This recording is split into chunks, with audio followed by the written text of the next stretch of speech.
Assalamualaikum warahmatullahi wabarakatuh. Pada video kali ini kita akan membahas terkait salah satu aplikasi control panel untuk web hosting ya, yaitu AA Panel ya.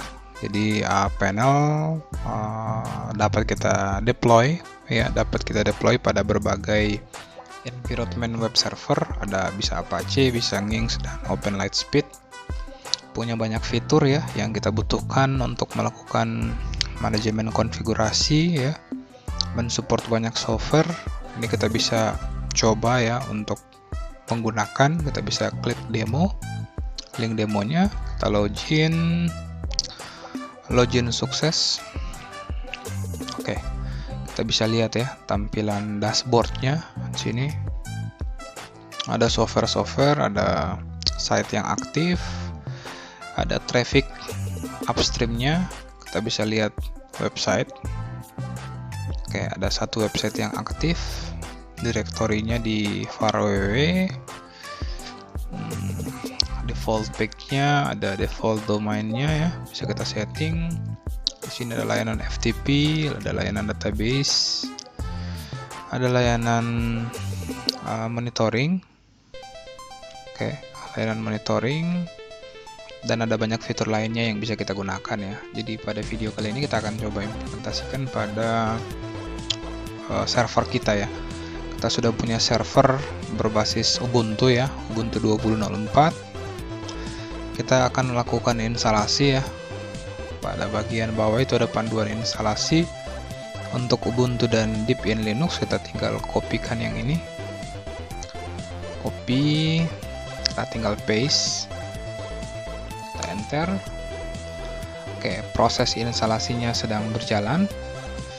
Di sini do you want to install panel to www directory? Yes. Oke, jadi panel akan diinstal pada IP server kita dengan port 888. Enter. Dengan enable panel SSL no, karena kita hanya punya server yang jalan di jaringan lokal ya. Oke, dia akan coba memilih node yang akan digunakan. Kita tinggal tunggu beberapa saat ya hingga proses instalasinya selesai ya. Oke, saat ini dia sedang install web server ya, kayaknya web server yang akan digunakan. Kita tinggal menunggu ya hingga proses instalasinya selesai.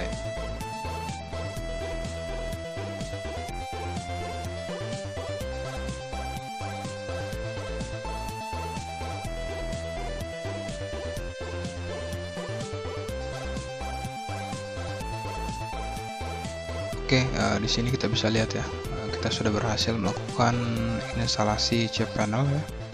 Kita bisa akses melalui port internal kita. Bisa paste di sini.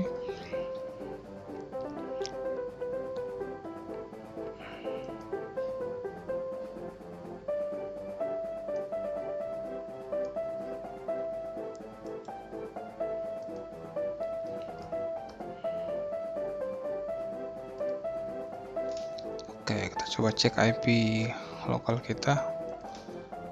Kita coba ganti ya, 192.168.56.125. Enter. Oke, ini cPanel kita ya. Kita bisa login menggunakan username ini. Oke, username-nya dan password-nya. Oke, kita login berhasil. Oke, tampilan awalnya recommended use following one click package. Kita direkomendasikan menggunakan web server ya, web server Nginx ya. Oke, ini rekomendasinya. Kita coba setting dulu ya. Coba one click. Oke, proses penginstalannya akan berjalan ya. Jadi kita akan dibantu untuk melakukan instalasi paket-paket yang kita butuhkan. Oke.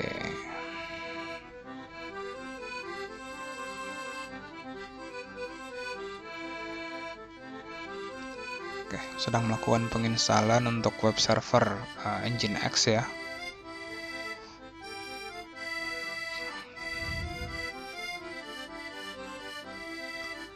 Oke, sambil menunggu kita mungkin bisa close di sini. Oke. Jadi panel yang menggunakan default port 888. Jadi ada potensi ancaman kita bisa melakukan perubahan penggunaan port dengan cara change now. Kita bisa ganti port defaultnya di sini ya. Oke, jadi sangat mudah. Kita bisa setting waktu timeoutnya, security entrance, basic authentication, default site, IP servernya. Oke, server time, usernya kita bisa ubah. Di sini new user, edit, passwordnya.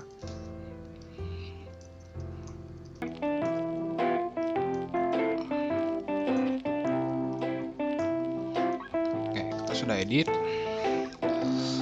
Kita bisa masuk ke home ya. Kita bisa lihat fitur-fiturnya. Di sini ada load status, ada CPU, ada memori, ada penggunaan hard disk kita ya. Kita bisa cek fitur-fitur lainnya ya. Jadi belum ada software yang terinstall. Kita bisa install software yang kita inginkan, masuk ke terminal, SSH login error. Oke.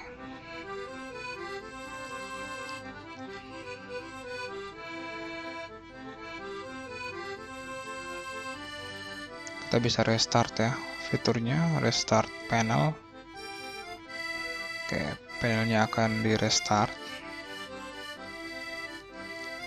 Oke. Sini kita bisa buka terminal lagi. Masih error ya.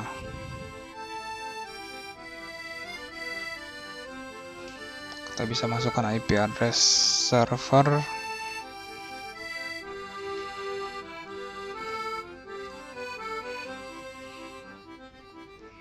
Kita submit. Oke, kita sudah berhasil SSH.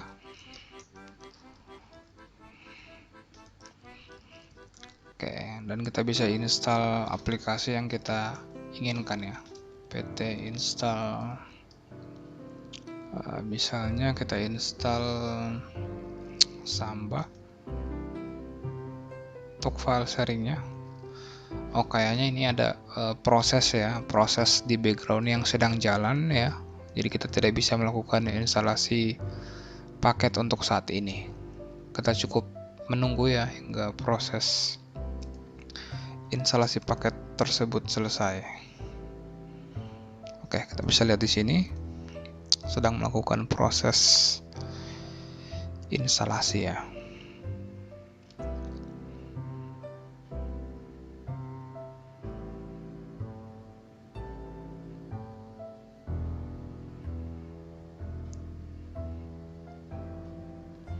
Oke, sambil menunggu proses instalasi kita mungkin bisa lihat fitur-fitur lainnya ya. Ada setting, kita bisa setting banyak hal di sini.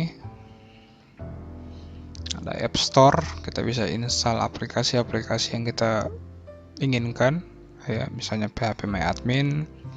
Kita bisa install atau kita ingin install aplikasi yang kita butuhkan, misalnya Jitsi. Kita coba aplikasi Samba.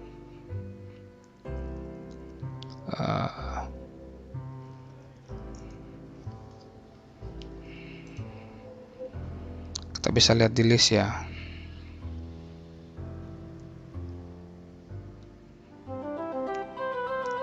Oke, prosesnya kayaknya agak sedikit berat ya, karena kita di sini kita bisa lihat ya, kita hanya punya satu core CPU ya yang kita gunakan.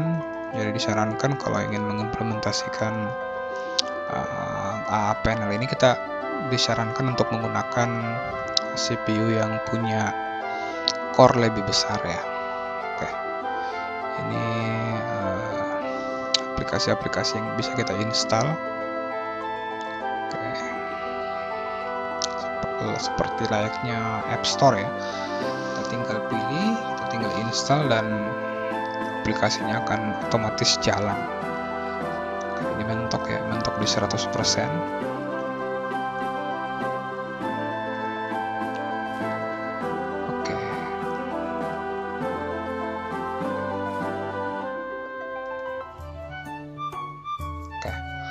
Jadi ada banyak fitur-fiturnya.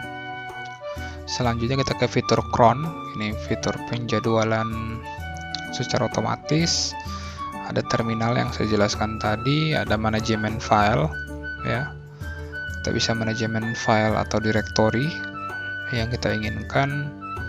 Misalnya kita ingin buat directory baru.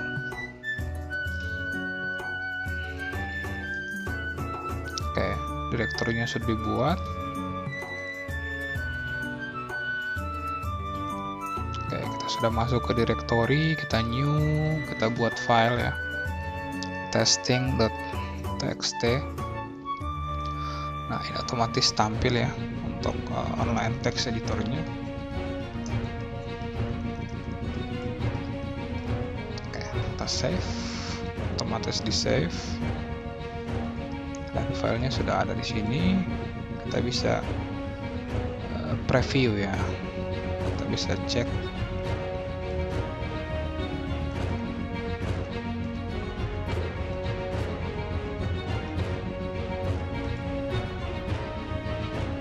Kita bisa share, kita bisa kompres ya menjadi file zip atau file target.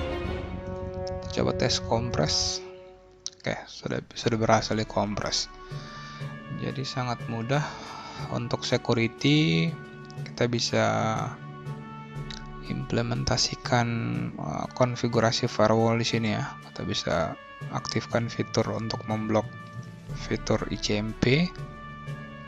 Selain itu kita bisa buat rule ya, buat ruling ketika kita ingin memblok sebuah IP address ya. Misalnya kita ingin blok IP address untuk satu, blok, tinggal klik blok dan otomatis kita akan bisa memblok ya. Oke, sini kita sudah berhasil memblok. Oke, pada fitur monitoring kita bisa lihat resource penggunaan CPU, disk input output, dan networking ya. Kita turn on dulu monitoringnya.